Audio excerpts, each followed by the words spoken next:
ये जन सैलाब, ये जन समर्थन बताता है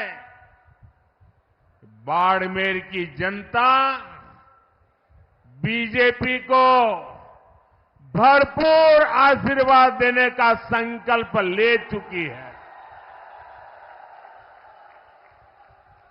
इस चुनाव में आपका एक एक वोट विकसित भारत की नींव मजबूत करेगा। ये चुनाव दल का नहीं, देश का चुनाव है। इसलिए आज पूरा देश कह रहा है 4 जून 400 पार, 4 जून और मालानी की यही पुकार, फिर एक बार,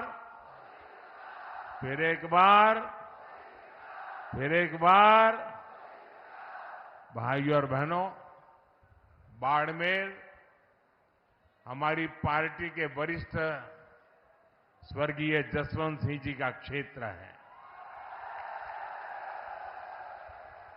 यहां के लोगों ने हमेशा मुझे बोला है, मोदी जी आप देश के दुश्मनों को सबक सिखाओ, बाड़मेर जिताने की जिम्मेदारी हमारी। आप इस बार भी पहले से ज्यादा वोटों से बीजेपी को जिताएंगे, ये मेरा पक्का विश्वास है। साथियों, कांग्रेस पार्टी ने 5-6 दशक से ज्यादा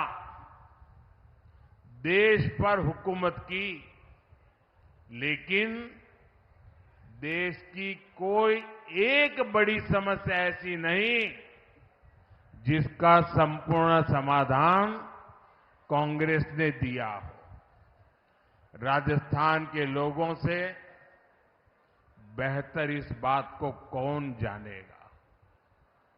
जिस राजस्थान के लोगों ने देश को अपने लहू से सींचा, उस राजस्थान को कांग्रेस पार्टी ने पानी के लिए प्यासा रखा। मेरी माताएं बहनें तपती गर्मी में रेतीले धोरों पर सिर पर घड़े रखकर कोस कोस चलकर पानी लेने जाती थी।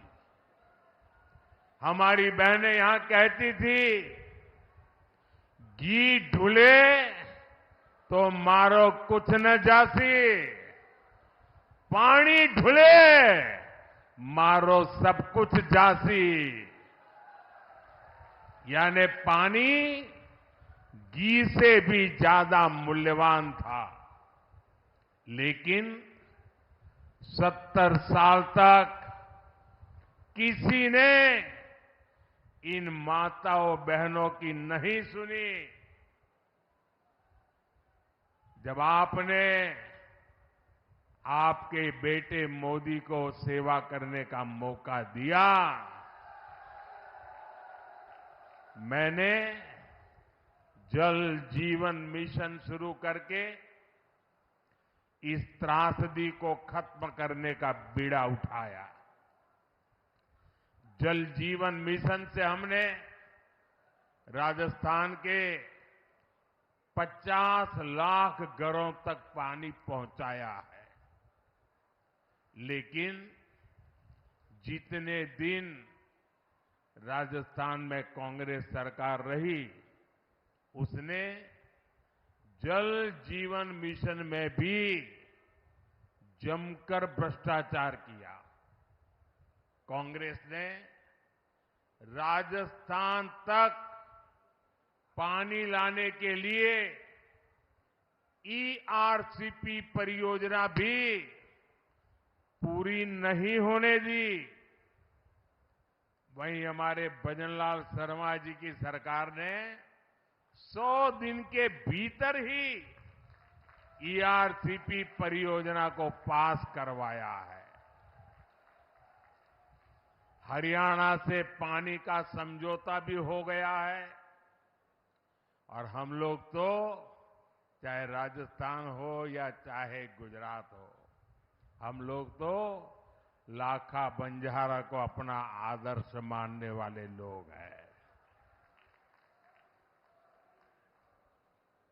हमारा संकल्प है कि हम राजस्थान के हर घर तक पानी पहुंचाए। साथियों, कांग्रेस की सोच ही विकास विरोधी है। ये लोग देश के सीमावर्ती गांवों को देश के आखिरी गांव कहते हैं। ये लोग सीमावर्ती जिलों को, वहां गांवों को जानबूझकर विकास से वंचित रखते थे।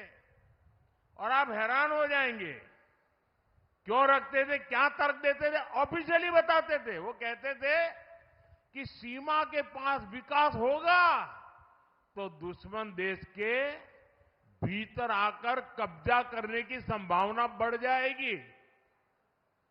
ये शर्म की बात है कि नहीं भाई? क्या हम इतने बुद्धिल हैं कि हम बढ़िया रास्ते बनाए तो दुश्मन उस पर चढ़ जाएगा? क्या बात करते हो? शर्म आनी चाहिए आपको। आप मुझे बताइए, किस दुश्मन के कलेजे में इतनी हिम्मत है कि वो बाड़मेर की सीमा में घुसकर कब्जा करने की सोचे?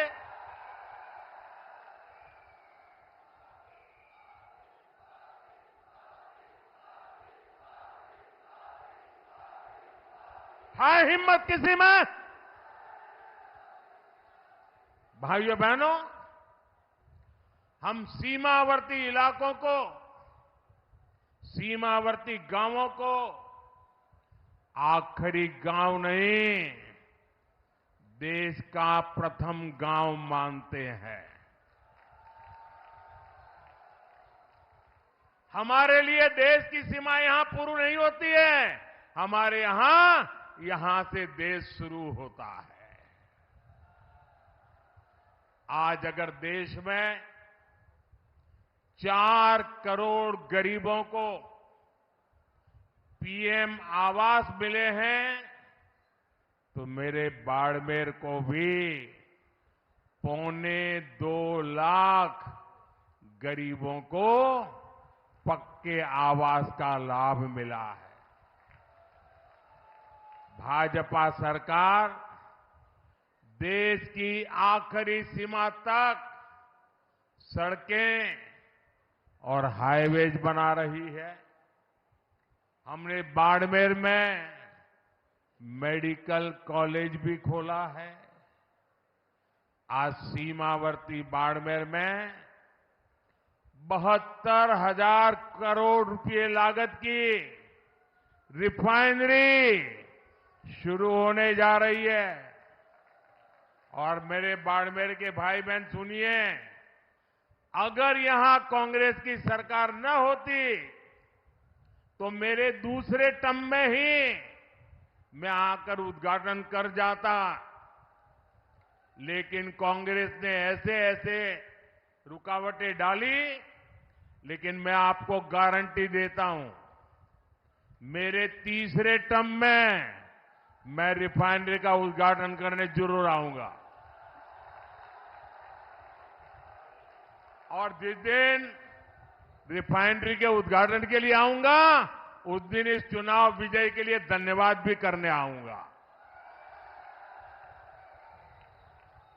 आने वाले समय में इस इलाके में रोजगार के अवसर पैदा होंगे, युवाओं के लिए नए रास्ते बनेंगे। मेरे बाड़मेर के भाई बहन जो पुराने लोग हैं, वो जब मेरी ये बात सुनते हैं तो उनको लगेगा, या ये संभव है, ये होगा क्या? स्वाभाविक है, कि ऐसी मुसीबतों में उन्होंने जिंदगी गुजारी है। यहां से पलायन होना बहुत स्वाभाविक था। मां बाप भी बच्चों को कहते थे, भाई कहीं और चले जाओ, यहां रह के क्या करोगे। वो दिन थे। ऐसा ही हाल कच्छ का था। मैं गुजरात का अनुभव बताता हूं आपको। कच्छ का भी हाल ऐसा ही था। लेकिन 2001 के भूकंप के बाद गुजरात के लोगों ने मुझे सेवा का मौका दिया। आज पूरे हिंदुस्तान का सबसे तेज विकास करने वाले जो जिले हैं, उसमें आज कच्छ जिला पहुंच गया है। मुंबई में जमीन की जो कीमत होती है, वो कच्छ की जमीन की कीमत हो गई है। अगर कच्छ बदल सकता है तो बाड़मेर बदल सकता है कि नहीं बदल सकता है? बदल सकता है कि नहीं बदल सकता है? मैं ये करके आया हूं और इसलिए मैं गारंटी देता हूं, ये भी मैं करके रहूंगा। यहां के एयरपोर्ट में भी पिछली सरकार ने जमकर रोड़े अटकाए थे। अगर कांग्रेस ने बेवजह ब्रेक न लगाया होता तो यहां का एयरपोर्ट 2 साल पहले ही चालू हो जाता। साथियों, कांग्रेस ने जिन लोगों को दशकों तक नहीं पूछा, मोदी उनको पूजता है। हमारे आदिवासी समाज के बच्चे आगे बढ़े, इसके लिए हम एकलव्य मॉडल आवासीय स्कूल खोल रहे हैं। आदिवासी समाज को सिकल सेल एनीमिया से मुक्ति दिलाने के लिए हम अभियान चला रहे हैं। भाजपा ने आदिवासी समाज को सम्मान दिलाने के लिए देश को पहली महिला आदिवासी राष्ट्रपति दी है। हमारे गांव ढाणियों की महिलाएं, मेघवाल समाज, लंगा, मंगणियार समाज के लोग पीढ़ियों से हस्तकला का काम करते आए हैं। भाजपा ने पहली बार उन्हें आगे बढ़ाने के लिए पीएम विश्वकर्मा योजना शुरू की है।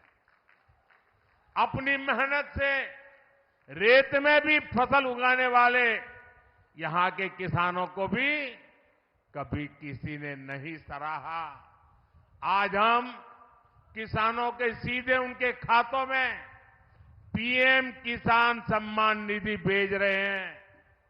किसानों की आय बढ़े, इसके लिए हम मोटे अनाजों को, श्री अन्न को पूरी दुनिया में प्रमोट कर रहे हैं।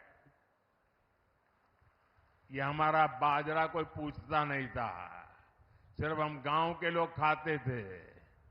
आपको जानकर के खुशी होगी, अभी मैं जब अमेरिका गया तो अमेरिका ने राष्ट्रपति ने अपने घर में व्हाइट हाउस में बड़ा भोज रखा था।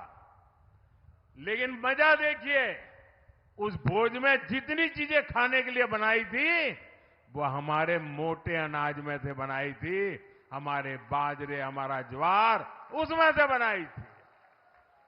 दुनिया में जो मेरा छोटा किसान पानी के अभाव में खेती करता है, मोटा अनाज पैदा करता है, मैंने दुनिया को समझाया है ये मामूली अनाज नहीं है, ये सुपर फूड है, सुपर फूड। आपकी सेहत के लिए उत्तम फूड है। और मैं दुनिया में आपके किसानों के द्वारा बनाई ये बाजरा ज्वार दुनिया में बेच रहा हूं। दोस्तों, मूंग का समर्थन मूल्य भी आज जितना है उतना कभी नहीं था। मोदी आपके सुख दुख में आपके साथ है, क्योंकि आपके सपने ही मेरे संकल्प है। साथियों, एससी, एसटी, ओबीसी भाइयों और बहनों के साथ दशकों तक भेदभाव करने वाली कांग्रेस आजकल एक पुरानी रिकॉर्ड बजा रही है। जब भी चुनाव आता है, संविधान के नाम पर झूठ बोलना, ये इंडिया अलायंस के सब साथियों की फैशन बन गई है। वो कांग्रेस जिसने बाबा साहब के जीते जी उन्हें चुनाव हरवाया, जिसने बाबा साहब को भारत रत्न नहीं मिलने दिया, जो वो कांग्रेस जिसने देश में आपातकाल लगाकर संविधान को खत्म करने की कोशिश की, आज वो मोदी को गाली देने के लिए संविधान के नाम पर झूठ की आड़ ले रही है। ये मोदी है जिसने देश में पहली बार संविधान दिवस मनाना शुरू किया। ये कांग्रेस वालों ने संविधान दिवस मनाने का विरोध किया था। पार्लियामेंट में भाषण है उनका। क्या बाबा साहब का ये अपमान है कि नहीं है? संविधान का अपमान है कि नहीं है? इतना ही नहीं, ये मोदी है जिसने बाबा साहब से जुड़े पंच तीर्थों का विकास किया। इसलिए बाबा साहब और संविधान का अपमान करने वाले कांग्रेस और इंडिया अलायंस के झूठों से, उनकी गपबाजी से सावधान रहने की जरूरत है।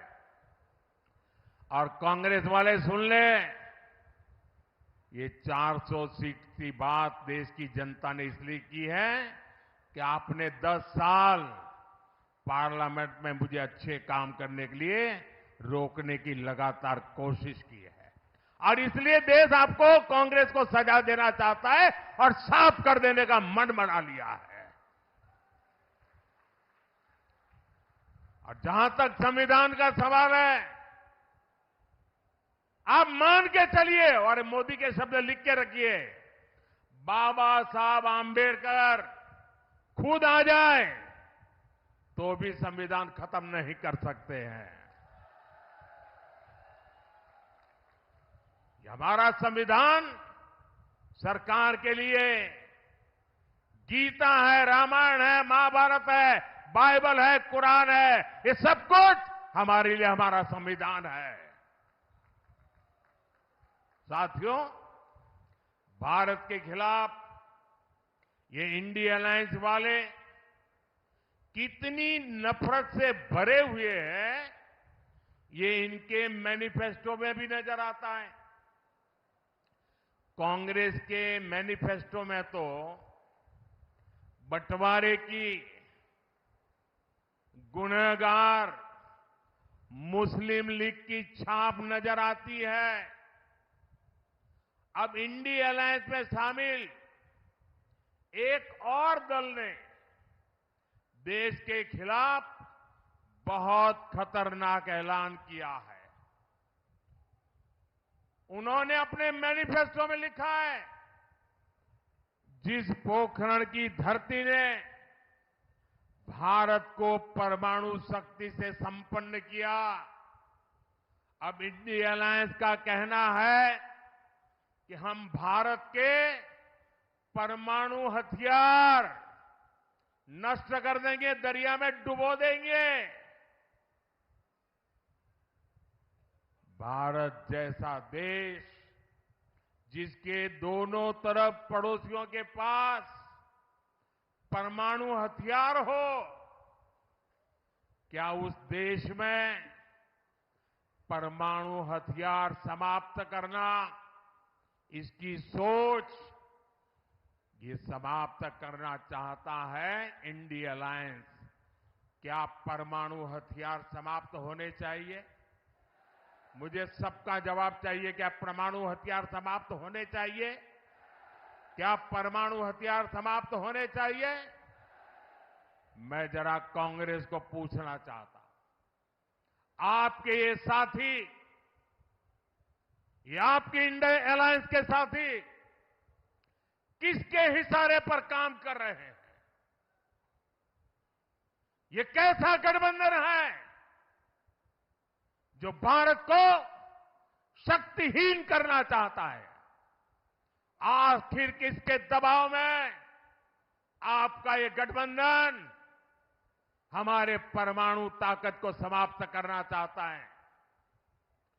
एक तरफ मोदी भारत को शक्तिशाली राष्ट्र बनाने में जुटा है, वहीं इंडी गठबंधन वाले भारत को कमजोर देश बनाने का ऐलान कर रहे हैं। माता तनोट राय की धरती के लोग क्या इसे स्वीकार करेंगे? कमजोर देश आपको मंजूर है? शक्तिहीन देश आपको मंजूर है? क्या ऐसा सोचने वालों को सजा देंगे? इस चुनाव में सजा देंगे? कमल पर वोट दबा करके उनको सजा देंगे? और इसलिए पूरे देश के लोगों को इंडी गठबंधन से सतर्क रहने की जरूरत है। साथियों, जिस भारत मां के लिए हम अपने जीवन की परवाह नहीं करते, ये कांग्रेस पार्टी उसे सिर्फ एक जमीन का टुकड़ा मानती है। और इसलिए कांग्रेस के राष्ट्रीय अध्यक्ष राजस्थान की वीर भूमि में आकर कहते हैं कि मोदी ने कश्मीर से 370 हटाया तो राजस्थान से उसका क्या लेना देना, क्या वास्ता, यहां आकर के बोल के गए। ये राजस्थान की राष्ट्रभक्ति पर ऐसा सवाल करने की हिम्मत करते हैं। जिस राजस्थान के वीरों ने सीमा पर कश्मीर के लिए सीने पर गोलियां खाई, उससे पूछते हो कि कश्मीर से क्या वास्ता? इस बाड़मेर के सपूत भीखाराम मुंड ने करगिल युद्ध में अपना बलिदान दे दिया था। और कांग्रेस कहती है कि कश्मीर का राजस्थान से क्या वास्ता? जिस राजस्थान में कश्मीर में जन्मे बाबोसा रामदेव जी की घर घर पूजा होती हो, उससे पूछते हो कि कश्मीर से क्या रिश्ता? जब कश्मीरी हिंदुओं को उनके घर से खदेड़ा गया था, तब कितने ही परिवारों को राजस्थान ने बसाया था, गले लगाया था। और ये पूछते हैं कि राजस्थान का कश्मीर से क्या वास्ता? अरे उनको पता नहीं होगा, करगिल के लोग ईरान गए थे और ईरान में कोविड की भयंकर महामारी में फंस गए थे। उनको वापस लाना था, कोविड के साथ लाना था, बड़ा संकट का काम था। उनको हिंदुस्तान ला करके कहां रखे? देश को जान करके गर्व होगा, ये मेरे राजस्थान की वीर भूमि है। जैसलमेर में ईरान से लाए गए कोविड के वो सारे लोग जो करगिल के रहने वाले थे, वहां वो माइनस टेम्परेचर में रहते हैं, यहां 35-40 डिग्री टेम्परेचर में महीना भर रहे। जब ठीक हुए तब राजस्थान ने उनको घर वापस भेजा था। ये है मेरा राजस्थान। कांग्रेस भारत को भाषा, प्रांत, जात पात में तोड़ना चाहती है। इसलिए आपको इस चुनाव में कांग्रेस को फिर एक बार सबक सिखाना है।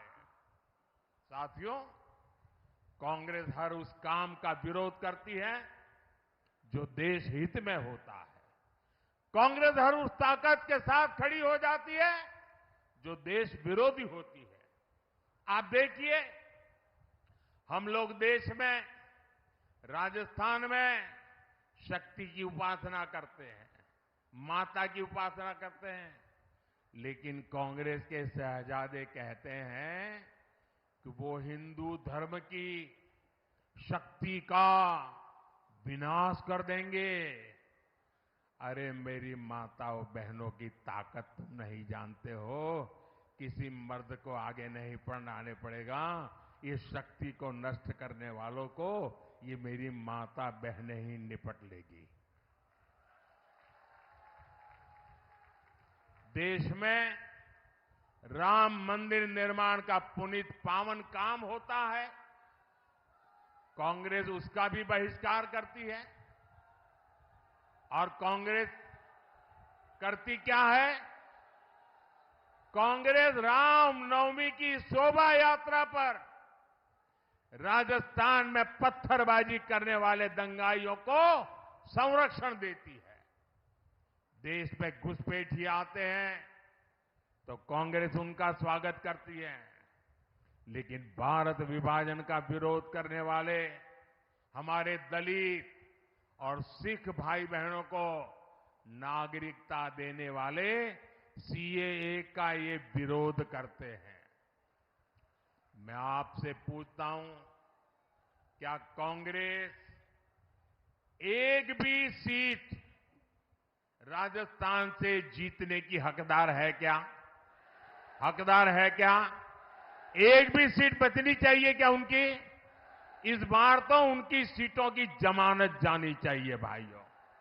जाएगी? साफ कर दीजिए उनको, ये सुधरेंगे नहीं।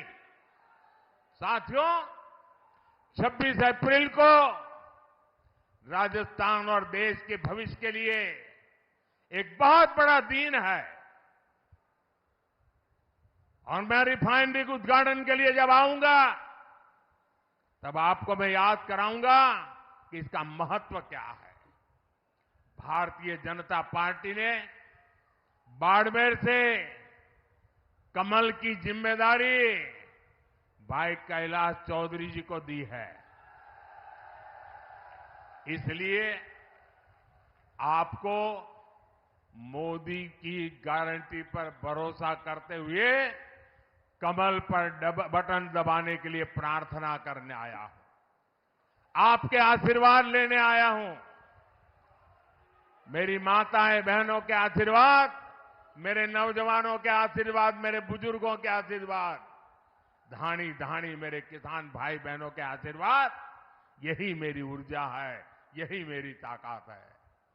चाहे जितनी गर्मी हो, 26 अप्रैल को सुबह सुबह ही कमल का फूल खिलना चाहिए। खिलेगा? और इसलिए मेरा अनुरोध है, पहले मतदान फिर जलपान।